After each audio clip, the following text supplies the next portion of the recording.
Can you believe a 15-minute level fits in 4 shortcut doors? The level design in Lies of P absolutely blew my mind. The Stargazer is right after the engine. Ahead, rows of buildings block your view, while the archway and warm yellow lights naturally put you deeper into the street. These street lamps are way too bright. I think they undermine the sense of danger a bit, but let's keep going. There's an obvious yellow light on the left, and if you head down, you heard a sudden coughing sound. That's a clear sign there's an NPC nearby. 2 basic puppies serve as a warm-up, and the lighting shines directly onto the second enemy to make sure a player notices it. Look at the overall composition here. The storm-like buildings in the distance is partially obscured the whole time.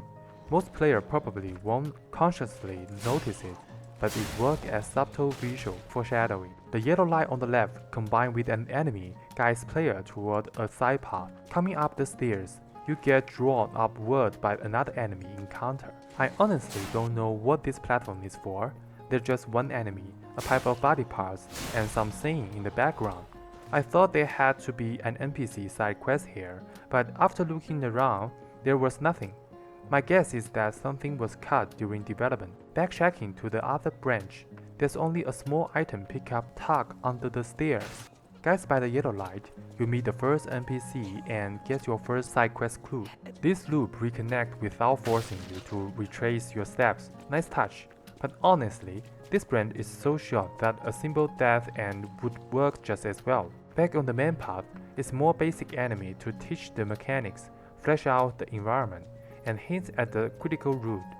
Here we reach the first and most important shortcut of the level. Straight ahead, there's only firelight, while the branch to the right is marked by yellow light. This is the level main guidance language, reinforced by the patrolling enemy. You move from an open street into a narrow interior space. The light inside is incredibly bright, almost making it feel like there should be a spatial item or even here. It feels a bit overdone. When I first saw this new main enemy, I thought she'd be a major threat. Turns out she went down pretty easily. After replaying the section and getting hit a few times, I realized she actually has 2 different weapon variations. She attacks aggressively and frequently, but her low health and weak damage keep her from being much of a threat. Next comes a suicide enemy crashing in through the window. Again, not very dangerous, but if the goal was to draw your attention to the staircase leading outside, it does its job. Here's the second shortcut door. Follow the yellow light into the room on the right and head down to the second floor. Defeat this baby doll enemy with hyper armor, and that's it, nothing new. And the damage is too low to feel threatening. You can turn to the third floor and unlock another shortcut here, but it's unnecessary. You unlike to use it again. And you can already explore the whole building from the first floor. Removing it won't affect the flow at all. 3 more made on the first floor. Time to charge in. This 3-story building serves as a transition space into the next area. Stepping out of the building, you enter a new district where the environment feels much more chaotic. The main street is blocked by the rifle, puppet, and the bomb-throwing enemies, making it too dangerous to push through directly. The staircase on the right clearly points to the alternate route. Down below, you see a stage, dramatic lighting, and hear beautiful music. You instantly know there's a story and moment here. The White Lady is a serious threat. She can chain multi-thrust and even parry your attacks. Luckily, her thrust damage isn't too high, or this fight would be brutal. If you die here, you have to run all the way from the start of the level. This is exactly why the designer placed a staircase at the 3rd floor windows. It lets you skip replaying the entire building. After defeating the White Lady, a new door opens for a bit of optional exploration, though there's not much of value. From here, you can see the threader and the 3rd shortcut door. Continuing along the main path, following the yellow light to the left leads back to the street that was blocked by the bomb enemies earlier. There's also a safe pocket where you can catch a dimensional butterfly at this point. The main street is fully explored. Following the yellow light through the underpass, you reach the final Stargazer of the level. Right beside is the 4th shortcut door. Next to the Stargazer is an NPC who gives you a quest, along with the only path forwards, a staircase leading downward. Descending into the sewer, you encounter a strange two-part staircase. The yellow lighting continued to mark the critical path. The sewer lighting is dimmer than the street above, but still bright enough to see everything clearly. Since the enemies are all familiar, the area doesn't feel especially tense. Deeper in, there's an optional downward branch. Defeating the elite enemy, they reward you with quads and open a direct route to the White Lady's threater shortcut. Optional branches with meaningful rewards, I love that. Back to the main sewer route, which eventually lead back to the street. Right away, you're confronted by a high-threat headless puppet. No stagger, armored attack, and heavy damage. Placing this enemy in such a tight space is a smart way to heighten tension. That said, there's only one of them. Up the stairs, you face 3 more mates.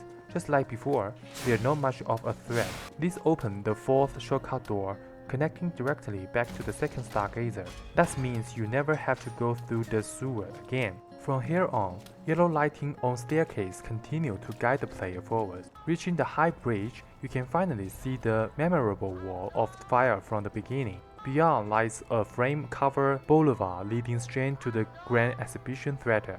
At this point, the theater is clearly visible, and its ornate lights immediately set it apart. Most players won't consciously notice these details, but they subtle shape the experience through visual storytelling. Its excellent design. Keep moving, following the yellow light. After attacking the rifle puppet, an enemy bursts through a breakable door. A nice way to vary enemy introduction. Next, you find an NPC quest item. The staircase beside it only leads to the throwable item and nothing else. I wonder if the puppy was originally placed upstairs, but moved down to make sure player wouldn't miss it. Continue forward to unlock the first shortcut door, completing the full exploration loop of the level. Beyond this point is the final stretch to the boss. I tested the run from both Stargazer, and both routes are similar long, and honestly, both feel a bit too far. So I tried moving the first Stargazer to the firewall. The run back becomes much more convenient, and the original change from the first Stargazer to the firewall contains almost nothing besides one NPC side quest. Now, onto the boss at the end of the flamethrower path. I died a lot here, and it feels like this fight absolutely shred your weapon durability. In this boss arena, 3 flamethrower puppets and 2 bomb enemies on the side effectively compress the usable combat space. Even though the street is wide, I usually retreat to the archway to fight safely. The overall structure is simple. Establish a clear main road, block it off, and force the player onto side path that eventually loop back to the critical path. Level design is the hardest form of storytelling. Rosa Isabelle Street strongly tells the theme of urban chaos and city street, but the sense of danger isn't pushed as far as it could be. There are suicide enemies, but they're not threatening enough. The main are aggressive, but they never create that feeling of cautiously inching through the most dangerous street in the city. Overall, the tense is weaker than the factory or cathedral levels. Alright everyone, now it's my turn. 2 Stargazer in a 15-minute level make it feel too forgiving, especially when you are heading toward the king of puppets. The deeper you go into the core area, the easier it gets, and that doesn't feel right. So first, move the initial Stargazer to the firewall and remove the second Stargazer entirely. The repurpose of the 3-story building, the only real map transition structure in the level, by adding an elevator that connects it directly to the sewer. This leads the enemy level with just 2 shortcuts, one for the faster boss run and one linking to the sewers back to the city. The shortcut door near the White Lady can be removed. Overall, the routes are definitely longer than its original design, but both paths are more evenly balanced. By extending the run and reducing access to healing, players stay in a more cautious and tense state throughout the level. I think it works, but what do you think? See you next time in the Opera House.